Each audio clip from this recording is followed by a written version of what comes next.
UK and Ireland, number 10. US and Canada, 8. This is going to get very long-winded, so I might not do it after all. Number 10 is Warfare. Mark Woodruff says, Yes. Gentlemen, I went to my local flea pit in Campbell, California, $6 before 6 o'clock to watch Warfare. It was distressing, visceral, upsetting, and terrifying. But did I need to see it? I came out into the bright Californian sunshine quite depressed and thought, what was the point of that experience? I guess one good thing about the film is it ain't no recruitment film, that's for sure. I mean, the point of the film is, I mean, that's certainly true and should be shown alongside Top Gun. But all you need to know is that, as I think we kind of made reference when we were doing the review, when you were doing the review and we did the interview, the point is, this is what it was like to be in an incident in the Iraq War. Yeah. That's it. That's it. There's no moral teaching applied to it. It's just, this is what it was like. Yes. And I think that's the point. Yeah. And I think, well, two things to add to that. One of them is, as I said in my review, when Saving Private Ryan opened and there was a veteran who had seen it and they were asked by a journalist, is that what it was like to be at D-Day?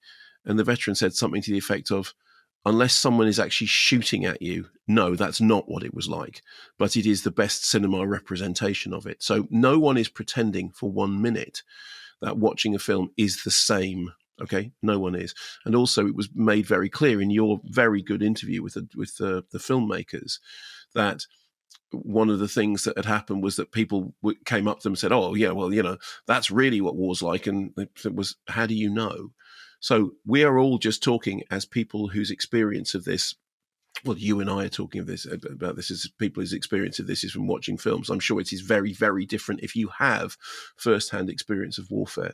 But what you can say about that film is it was made with the collaboration of people who have that first-hand experience, all of whom did their best to ensure that what the film was doing was accurately representing their memory of, and a lot of the film is about memory. It's not just an experiential, first person, this is the war is hell thing. It is also about the way in which the fog of war, the memory of war, is a strange thing.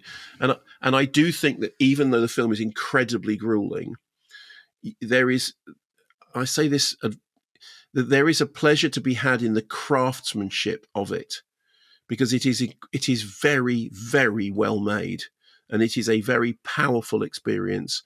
That experience had me on the edge of my seat and wanting it to end. Yes, but that's not a bad thing. It's not a laugh riot by any means, but it is a very well made film about the memory of war.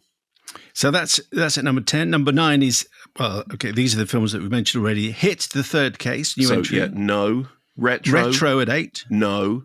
Bluey at the cinema. No. The Penguin Lessons is at number 6 in the UK and Ireland, number 20 in America and Canada. Yeah, so I think that I've seen the Penguin Lessons twice now. The second time I watched it with a friend of mine who is Argentinian and particularly wanted to see it for that reason, and was very, very charmed by it. It would be a very different film if it weren't for Steve Coogan, because Steve Coogan brings a sort of acerbic edge to the drama. It needs a little bit of astringence, otherwise it would be a bit cutesy. And of course, there's this story that Steve Coogan, when he was first told the story, said, I don't know, I think that sounds a little bit, And then they developed it around his kind of personality. I think he does a very good job. And I've seen it twice, and I think it's rather charming. Until Dawn is at number 5 in Canada and number 5 in Ireland. No. The Accountant 2 is doing all the 4s. And again, no. A Minecraft movie is doing all the 3s. So I had a discussion with somebody about whether or not the Minecraft movie is a movie or an IP, and whether its success, has anything to do with its qualities as a film. Because certainly it's not the worst of these. It's it is what it. As I kept saying last week, we're trying to get rid of sentences that we don't want to use anymore. It is what it is one of them. It's a ramshackle bag of stuff, and it's basically a Jack Black movie that just happens to be set in the Minecraft world. And as everybody now knows, it has been attracting some audience participation, which is not, shall we say, universally embraced. But there's not much else to say about the film. Well, the only other thing to say is it might keep cinemas alive because, Yes. So many people are going to see it. Maybe it's their first experience in the cinema, and maybe they're thinking, this is a lot more fun than if I was watching it at home on my own. Yes, exactly. Sinners is at number 2. Big fan. Went to see it in the cinema, where it went down very, very well with audiences. Heard a couple of people have been a little bit sniffy about it, which I was surprised by. I really like the way that it tells its story through music. I think that it's one of those films that understands that the way in which it's using the songs and the way in which it's negotiating, the supernatural and the natural, racism and I'm trying not to spoil anything, although I realize that at this point everybody knows what the film is. It's like the whole thing when, people were talking about From Dusk Till Dawn, and how can you talk about the fact that halfway through it goes from being one movie to the other. The difference with this is, I think Sinners is always two films working side by side. I don't think it's a sudden break, and I liked it very much. So the UK number 1 is the same as the Canadian number 1, which is Thunderbolts with the asterisk, which you were saying earlier. The asterisk applies to? Yes, so New Avengers. So the whole thing, there's a film now of the cast. I only knew about this because I saw Dave Norris. He said, that they've done this thing, they've revealed this is the poster which says Thunderbolts asterisks, and then you pull the thing off, it says New Avengers. And when you said to me whenever it was that we reviewed it, what's the asterisk about? I said, well, it's a kind of a plot spoiler because it's the thing that at the end they become, but it's not much of a plot spoiler because it's like you always think, well, that's what it is. It's another version of. So anyway, so now Thunderbolts asterisk the New Avengers. It's not a plot spoiler because there's now a poster that says the New Avengers on it. I'll do. Why don't I do some emails and then go you ahead. can come back? Is that the first time that this has happened, that a movie has changed its name? I don't know how much it's actually changed it because it's still called Thunderbolts. I think it was more of a sort of. I don't quite. I'll be honest with you, Simon. I don't quite understand what happened. There's a film of all of them standing around this poster and they tear off the bit that says Thunderbolts and it says New Avengers. And you go, I know, I saw the film. Fiacra, I hope that's right. Kermode and Mayo, hi. While I don't disagree with anything in particular Mark says in his review of Thunderbolts, I do think he is glossing over, or maybe didn't fully appreciate, an important aspect of the film with his comment about, quote, some darkness thing happening. I'm sure both of you are aware that mental health and particularly loneliness is a major issue in the modern social media dystopia. But as I learned when recently tried to get on the property ladder, there is a huge difference in being aware of and actually experiencing a crisis firsthand. I love that mental health was an ever-present issue for the characters throughout the film, and in the end it is revealed that loneliness and depression was the true villain, and that instead of another exhausting half hour of punching and kicking, the villain is defeated by reassurances and hugs. I came out of the cinema thinking, what a wonderful film and such a positive experience. Yes, the film was visually bleak, but I believe that was intentional as we see the warmer colored tones in the end as the characters have started dealing with their issues. I also believe that all the talk of helmets and the like is an example of what the MCU does well and other franchises ignore, showing us that the superheroes have the same humdrum problems and interests as the rest of us. I would have preferred no asterisk, though.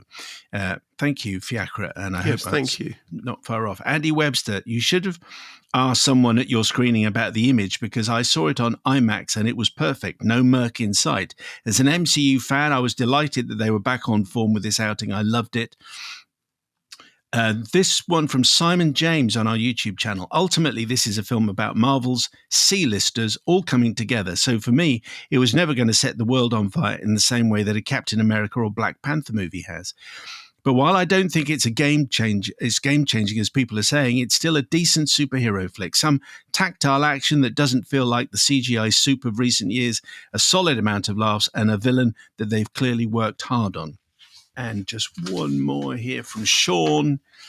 Just came out of the first night showing in Brussels. I felt if so many of the relationships had an extra 2 minutes of screen time, then each of their storylines would have been merited. But the film seemed to skip over the scene where it made sense. and then Sean then lists a number of those scenes. A screening of Sinners finished at the same time, and more young people came out of that than were at the Marvel film. I'm not sure what that says, but probably something good. Anyway, the UK, the Irish, the Canadian, and the American number one is the same. If I can go back to the first email that you read out, Yes. And I think this is a sort of perfect example of the way in which the things that people take from movies are multitudinous. That is clearly hardwired, incidentally, into the movie itself. But one of the great things about film storytelling, particularly fantasy film storytelling, is that it can really strike a nerve. It can really touch people in strange ways. When I was a kid, I had these two comic book collections, which was Superman from the 30s to the 70s and Batman from the 30s to the 70s. And I used to read them over and over again. It was 2 annuals. I think technically one of them was mine and one of them was my brother's. And I think they'd been brought back from a holiday by a relative and given to us. And I remember reading those stories over and over again because there were certain stories, particularly in the Superman collection, which for some reason really struck a chord. And there's a lot of stuff about loneliness in Superman. There's a lot of stuff about being, misfit and, because he's the man who fell to earth. He's the baby that fell to all that sort of stuff. And there's a couple of episodes in which he renounces his powers. I know some of this is addressed in the movies. The point is, if these are the things that you find in any movie, any fantasy superhero movie or not so superhero movie, then that's great. And this brings me back to the thing about whatever I think of any individual movie, and I confess I have got battle fatigue with Marvel. I do think that the Martin Scorsese thing about they're not movies is, yes, they are movies. Of course they are movies. You may not like them, and you may find that there's nothing in them that's speaking to you, but they are movies, and there are things in all of them that speak to people. And even when I'm not particularly wowed by them, I do understand that they do have the power to speak to certain audiences, and I'm just delighted that that's the case. And it brings me actually back to the point you made about the Minecraft movie is, hey, it's filling cinemas. Take the win.